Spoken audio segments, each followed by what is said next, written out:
Καλώς ορίσατε λοιπόν και σήμερα αγαπητά members του Dota 2 GR Community.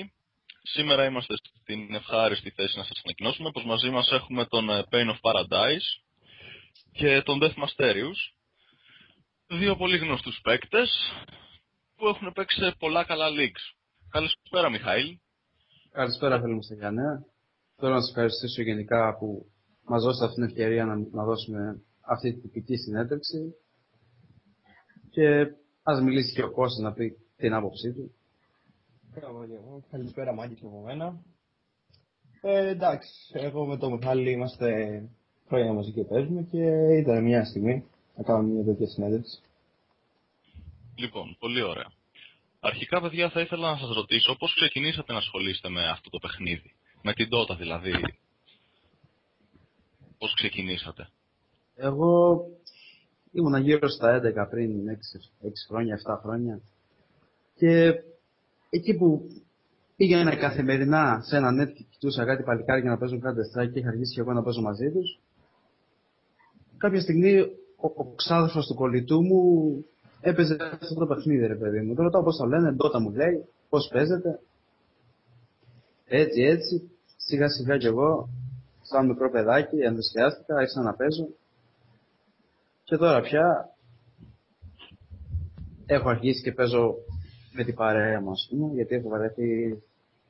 Με τον Κώστα τέλος πάντων, γιατί έχω βαρεθεί, ρε παιδί μου, το πολύ competitive game, όσο competitive έπαιξα, τον έπαιξα πολύ. Κώστα. Ναι. Εντάξει, εγώ πριν 4-5 χρόνια ασχολούμαι και εγώ όπως είπε και ο Μιχάλης σε παρόμοια κατάσταση, σε ένα net εκεί πέρα. Έβλεπα τα παιδιά, παίξαν όλοι τότε, άρχισα κι εγώ. Εντάξει, public σε αρχή βέβαια. Αλλά μετά εντάξει, το πήγαμε λίγο πιο σοβαρά. Αρχικά θα ήθελα να σας ρωτήσω πώς αποφασίσατε να ασχοληθείτε με το competitive scene. Ήταν κάτι που έτυχε ή το επιδιώξατε. Κοίτα, Στυλιανέ, εγώ από μικρός, στον καφέ που έπαιζα ήταν κάτι παλικάρια. Ήταν τότε γύρω στα 20 αυτοί, εγώ ήμουν 12. Ναι. Και είχαν αρχίσει να παίζουν τότε στο GRC. Μου άρεσε εμένα το παιχνίδι και καθώς έπαιζα μάθαινα και εγώ σιγά σιγά, τους κοιτούσα. Και ως αποτέλεσμα, ρε παιδί μου, κάποια στιγμή σκέφτηκα και εγώ να κάνω booster quest εκεί πέρα. Ξεκίνησα από εκεί, παίζοντας ένα μήνα, έφαγα ένα ban για noob play γιατί ήμουν εντάξει και 12 χρονών, φυσιολογικότατο. Ναι, το θεωρώ πολύ λογικό και εντάξει. Γιατί σε βγάλανε το θέμα. Εντάξει. Γιατί άλλαξα να κάνω και δεν το γνώριζα βασικά. Α, έτσι. Ναι. Και εντάξει, σιγά σιγά μετά έπαιξα σε κάποια channel λίγο πριν διαλυθούν στην ουσία, όπως το Emergent Delay και το OK Delay, εντάξει. Παρ' όλα αυτά, προσπαθώ ακόμα. Ωραία. Θα θέλατε να μας αναφέρετε κάποιες εμπειρίες που σας έχουν μείνει χαραγμένες στη μνήμη. Δηλαδή από κάποια games, από κάποια community, από κάποια άτομα που μιλήσατε. Να μας πείτε κάποιες χαρακτηριστικές εμπειρίες. Θέλω να ξεκινήσω ο Κώστας. Έλα ρε, εσύ έχεις καλύτερη. Δεν έχω παίξει εγώ με τον PGG. Εγώ θυμάμαι τον Bowser's για βεσέ. Εντάξει τώρα, άστο τον όλο.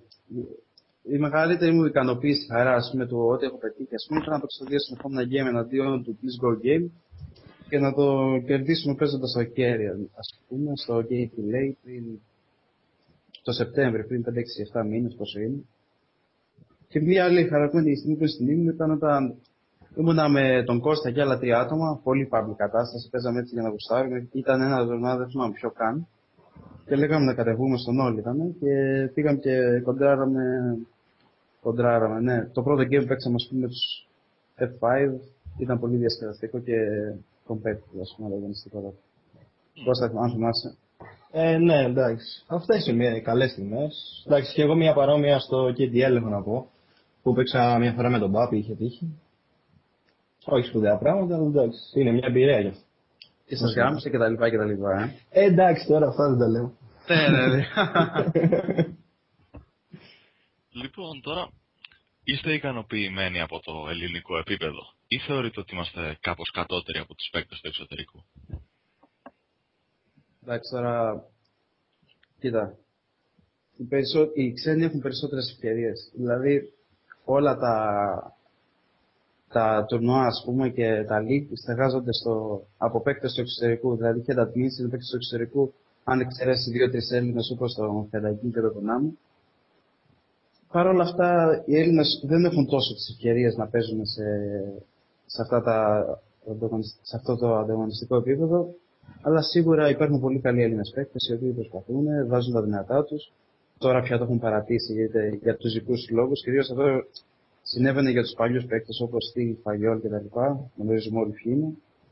Τώρα εμείς οι νεότεροι, μικρότεροι, όπως θέλετε θέστε το, στην ουσία δεν έχουμε κάπου να παίξουμε. Δηλαδή, οι περισσότεροι έχουμε καταντήσει να παίζουμε στα DHB, ας πούμε, με κάτι παλικάρια που παίζουν ένα μήνα και 2 μήνες. Αλλά έτσι είναι εδώ, καβλαντισμός. Γι' αυτό το παίζουμε, δεν είναι το παλιό. Ναι. Και θεωρείτε, για ποιο λόγο πιστεύετε ότι δεν δίνονται ευκαιρίες σε Έλληνες παίκτες? Είναι λόγω κάποιας προκατάληψης των ξένων? Για ποιο λόγο δηλαδή, τι μπορεί να φταίει? Ή δεν ενδιαφέρονται οι ίδιοι? Δεν είναι αυτό για τους Έλληνες. Κυρίως είναι ότι δεν το βλέπουμε πολύ στα σοβαρά, είναι η αλήθεια. Το βλέπουμε πολύ for fun, θέλουμε να παίξουμε μία τότε, περάσει η ώρα. Οι ξένοι το βλέπουν λίγο πιο σοβαρά, είναι η αλήθεια. Γι' αυτό και έχουν γεχωμένες ομάδες, πηγαίνουν στα competitive, στο Ιταλάν. Εντάξει, αυτό είναι κυρίως. Αν και τώρα πια με το Φενταγίν και τα λοιπά που δημιουργούν κάποια leaks όπως και εσείς, είναι λίγο καλύτερα τα πράγματα. Εντάξει, πιο πολλοί Έλληνες ενδιαφέρονται να παίξουν competitive. Και είναι καλό αυτό. Ναι, σιγά σιγά το ενδιαφέρον έχει αρχίσει και τονώνεται γενικά στο ελληνικό επίπεδο. Αλλά όπως είπα και πριν, καλοί παίκτες δεν υπάρχουν πια, δεν παίζουν πια. Ναι, είναι πολλοί παράγοντες. Αυτό δεν ωφελεί τους Έλληνες παίκτες σαν ας πούμε χώρα να διακριθεί στο εξωτερικό. Διότι οι πολλοί παίκτες έχουν φύγει, καλοί παίκτες έχουν φύγει, και ως αποτέλεσμα έχουν μείνει λίγοι, καλοί, αν είναι καλοί, που δεν επιδιώκουν στην ουσία, όπως είπε ο Κώστας, να παίξουν σε ανταγωνιστικό επίπεδο. Τώρα θα ήθελα να σας κάνω κάποιες ερωτήσεις. Πιο εξεζητημένες ερωτήσεις. Τι πιστεύετε πως πρέπει να έχει ένας παίκτης? Δηλαδή, τι πιστεύετε πως πρέπει να είναι αυτό που το πρώτο που θα βελτιώσει, ούτως ώστε να του δοθεί ευκαιρία να παίξει σε ένα ανταγωνιστικό επίπεδο με επιτυχία? Δηλαδή, πιστεύεις πως είναι θέμα γνωριμιών ή θέμα τύχης σε συνδυασμό με skill και άλλους παράγοντες?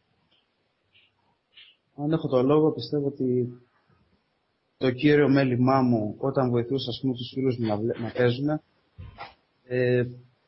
συνήθως τους έλεγα να κοιτάνε το minimap κάτω αριστερά. Δηλαδή είναι πολύ σημαντικό να ξέρει που βρίσκεται ο αντίπαλος και τι κάνει κάθε στιγμή και πώς παίζει. Εντάξει, αυτό είναι λίγο πιο συζητημένο το πώς παίζει, γιατί είναι για ανώτερο επίπεδο να κοιτάς τα replay του αλλού και να αυτοσχεδιάζεις. Αλλά αν δεν έχεις το map awareness που λένε και τη παρατηρητικότητα, είναι πολύ δύσκολο να παίξεις ένα ανταγωνιστικό επίπεδο. Βεβαίως, όσον αφορά το carry, πρέπει να ξέρεις να φαρμάρεις. Πράγμα που ξέρουν να το κάνουν σχεδόν όλοι οι Έλληνες τώρα πια. Ναι, έτσι πάει. Αλλά τον ρόλο του support λίγοι το παίζουν καλά. Κατά τη γνώμη μου το παίζει πολύ καλά ο Κώστας. Γι' αυτό θα να αφήσω το δικό το λόγο. Ευχαριστώ. Εντάξει, το support είναι κάτι που θα θες να το παίξεις. Όλοι οι Έλληνες, επειδή έχουμε συνηθίσει τα battle, θέλουμε να φαρμάρουμε. Εντάξει, δεν γίνεται πάντα αυτό. Σε ένα team χρειάζεται το support. Δεν το έχουν καταλάβει πολύ ακόμα αυτό, αλλά... Άλλωστε, για μένα το support δεν είναι το game. Όπως είπα, όλοι ξέρουν να φαρμάρουν. Οπότε αυτός που κάνει τη διαφορά είναι το support τώρα πια. Παντού. Το gank, roam κτλ. Έτσι. Και δηλαδή, ποιοι παράγοντες πιστεύετε ότι διακρίνουν ένα καλό support? Τι πρέπει να ξέρει ένα καλό support για να ξεχωρίσει από έναν άλλον? Πες Κώστα, πες. Είναι και τα βασικά στην αρχή, έτσι. Να βάζεις τα σωστά observers τη σύγχρονη στιγμή. Να ξέρεις να κάνεις τα σωστά τα ganks στην ουσία. Τώρα και με το smoke είναι πιο εύκολο να κάνεις ganks. Ναι.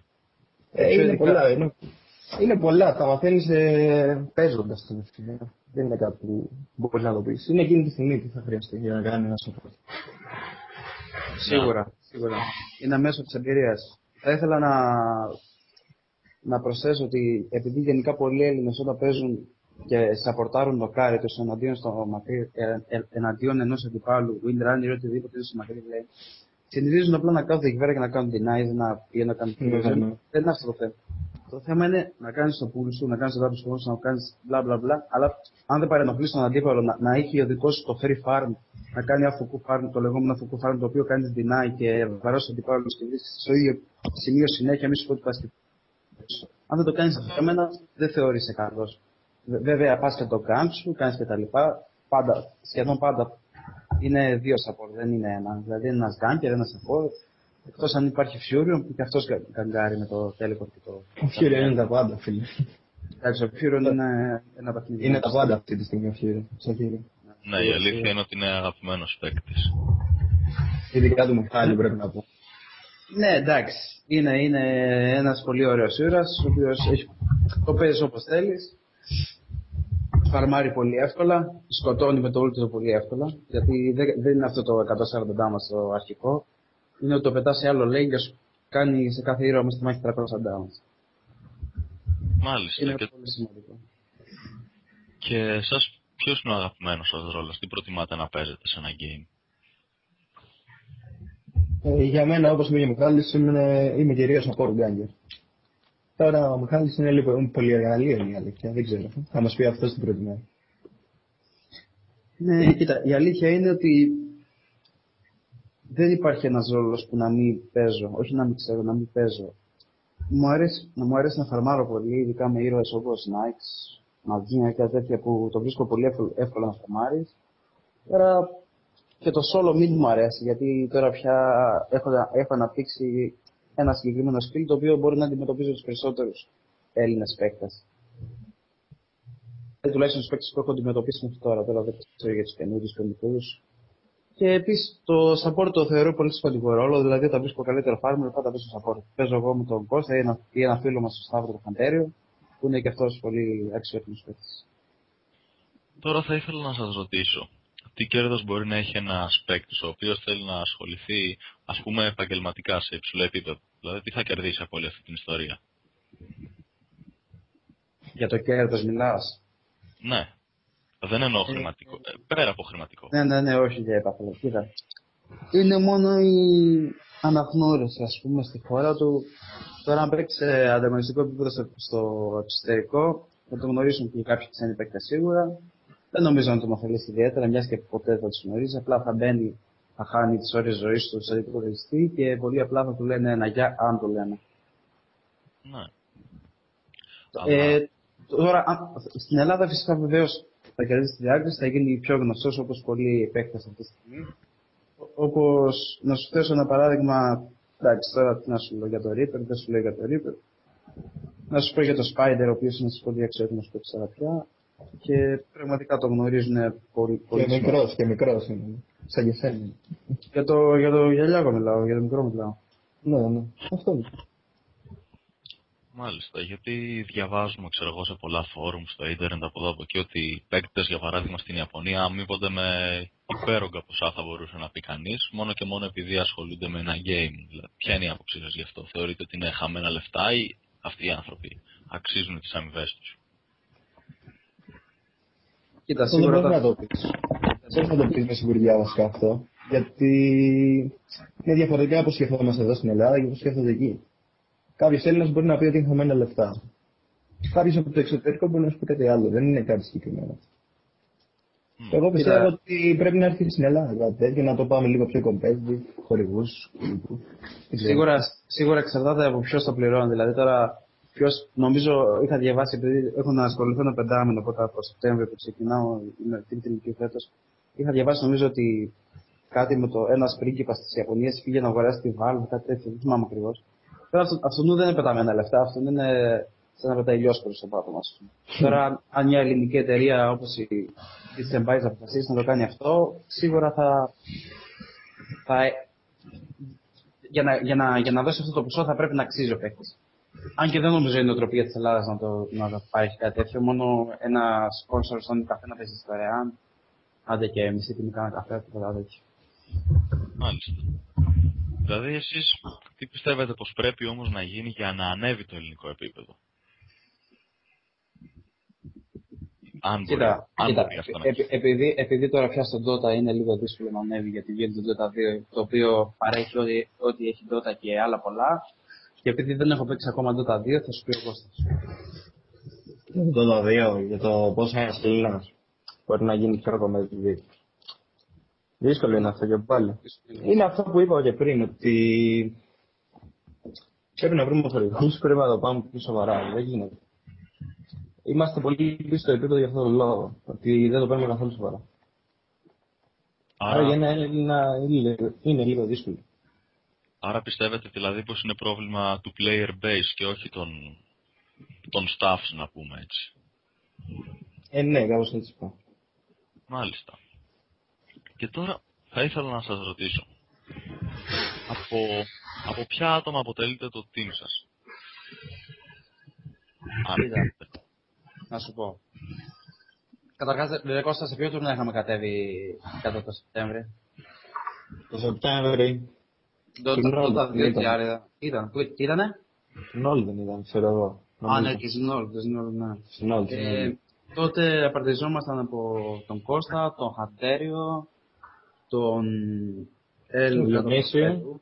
Ναι, τον Διονύση, τον Σοντ, ναι, ASDF και τα λοιπά. Ναι, τη σειρά του πληκτρολογίου. Ναι, και όχι, τη σειρά μέχρι τη μέση και μετά ανάποδα μέχρι τη μέση, κάτι τέτοιο να πούμε. Και ποιος άλλος? Ήταν μια περίοδο ένας παλιός παίκτης που έπαιξε στο GRC, ο Corning. Στο A είχε αγγίλες. Κώστα, ποιος άλλος ήταν, μωρέ? Και καμιά φορά βάζαμε και τον Ρονάλντο, ναι. Ένα φιλαράκι εδώ. Όχι, και ο τέτοιος ήταν και ο Θωμάς. Α, ναι, και πού. Τώρα πια στη Γιάννα δεν έχουμε τι. Καθώς αυτό που κάνουμε αυτή τη στιγμή είναι να παίζουμε παμπλικές με κάτι φιλαράκια, καλά ωραία πράγματα. Ναι, παίζουμε. Να καβλαντήσουμε. Πιο χορφάνι, ναι. 5 φίλοι εναντίον 5 φίλων. Δηλαδή είμαστε 10 φίλοι και παίζουμε μεταξύ μας. Σάφου players και γουστάρουμε. Ωραία. Τώρα θα ήθελα να περάσουμε στο θέμα της Dota 2. Του παιχνιδιού που ακόμα είναι σε μια closed beta έκδοση, αλλά σε λίγο καιρό ευελπιστούμε όλοι μας πως θα είναι κοντά μας. Ποια είναι η γνώμη σας για αυτό το παιχνίδι? Δηλαδή, είτε το έχετε δει, είτε το έχετε παίξει, τι πιστεύετε? Θα είναι ένα ωραίο game? Εγώ που το έχω παίξει, να σου πω την αλήθεια, εντυπωσιάστηκα στην αρχή. Είναι πολύ καλύτερο αυτό το game. Είναι άλλα γραφικά, άλλο το gameplay στην ουσία, σε μερικά πράγματα. Και μπορείς να μάθεις και πολλά καινούργια στην ουσία, γιατί είναι λίγο διαφορετικό το map. Άμα κάτσεις και το δεις. Και γενικά περιμένω πολλά πράγματα από αυτό το παιχνίδι, είναι αλήθεια. Πολλά περισσότερα από ό,τι περιμένω από τότε.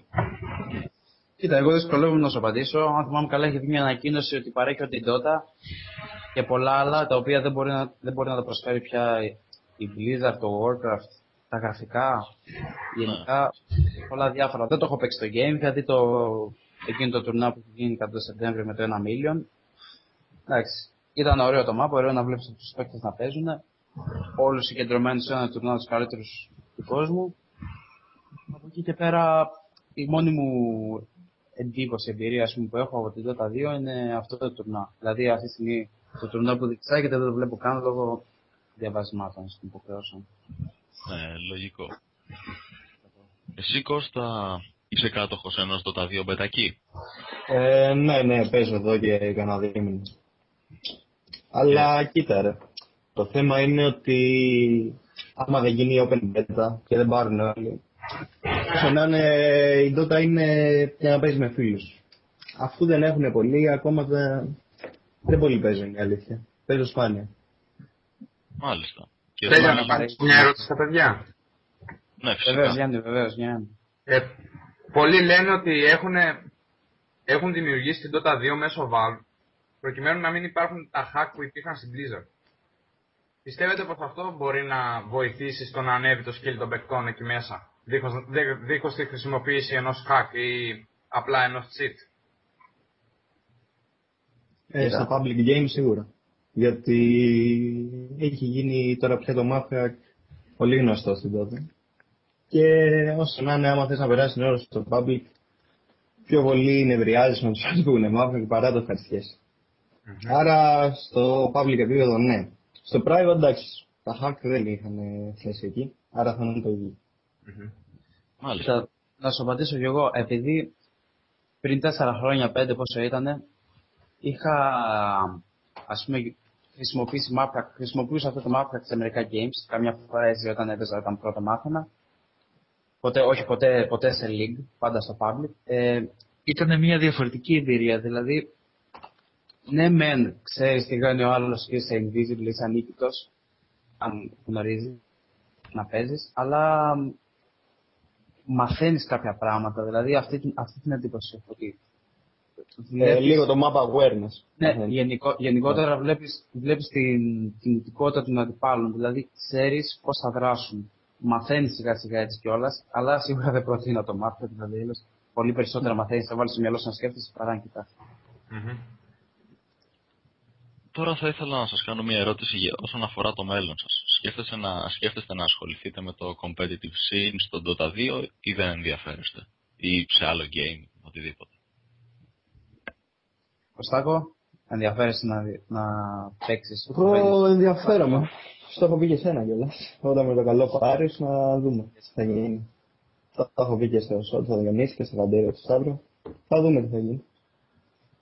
Εσύ εμένα, όταν ήμουν 15 χρονών, ας πούμε, ονειρευόμουν να πω φοιτητής, να παίζω με μεγάλους παίκτες. Αλλά τώρα πια δεν με πολύ ενδιαφέρει. Με ενδιαφέρει σίγουρα να γουσάρω έτσι να καλατίζω όταν θα είμαι φοιτητής, αλλά όχι τόσο. Δεν ξέρω competitive. Άρα ουσιαστικά σκέφτεσαι να αποσυρθείς από την ενεργό δράση στο μέλλον? Όχι, εννοείται πως όχι. Τώρα για ένα δευτεράκο θα είμαι λίγο... Όχι, εννοώ να αποσυρθείς από ανώτερο επίπεδο. Όχι, εννοείται. Σιγά μου καθόμουν να παίζω μετά στο έλος με τους κάποιους παίκτες. Αλλά μου κάνεις. Ή στο αντίστοιχο στη Βάλη. Αν παίξω, θα παίξω σε ανταγωνιστικό επίπεδο. Σίγουρα. Ναι. Και τα σχέδιά σας για το μέλλον ανεξάρτητα από Dota και οτιδήποτε, δηλαδή στην πραγματική ζωή, τι θα θέλατε να κάνετε? Έχετε ένα πλάνο? Θα μας πει ο Μιχάλης για αρχή τώρα που δίνει και ο Πανελλήνης. Τι θέλεις να κάνεις, Μιχάλη?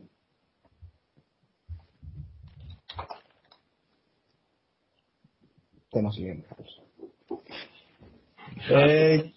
Καλά να πω εγώ μέχρι να πει ο Μιχάλης. Εγώ είμαι φοιτητής τώρα, Αθήνα, γεωλογικό. Εντάξει. Με αυτό θέλω να ασχοληθώ στην ουσία, η γεωλογία. Όχι κάτι ιδιαίτερο, παιδιά. Μιλούσα με τον πατέρα μου γιατί ήρθε να μου πει κάτι και δεν άφησα την ερώτηση, άμα θες ξαναρώτα. Ήθελα να σε... Τι σχέδια έχεις για το μέλλον ανεξάρτητα από παιχνίδια και τέτοια, δηλαδή στη ζωή σου? Σίγουρα, προς το παρόν σκοπεύω να γράψω καλές Πανελλήνιες, να περάσω μια καλή σχολή. Τώρα το που δεν έχω αποφασίσει ακόμα λόγω της, ας πούμε, ανεργίας που έχει στην Ελλάδα, 21% όπως είναι παραπάνω είναι. Και προσπαθώ να καταλήξω σε μια καλή σχολή. Το καλοκαίρι πάντως σίγουρα, πανάκια, ιστορίες, ό,τι μας λείπει αυτή τη στιγμή. Μας έλειψε το καλοκαίρι που έκανα προετοιμασία. Πολύ ωραία. Αυτά, παιδιά, ήθελα να σας ρωτήσω. Ήταν, πιστεύω, μια έτσι ωραία συνέντευξη σε φιλικό κλίμα. Μάθαμε αρκετά πράγματα.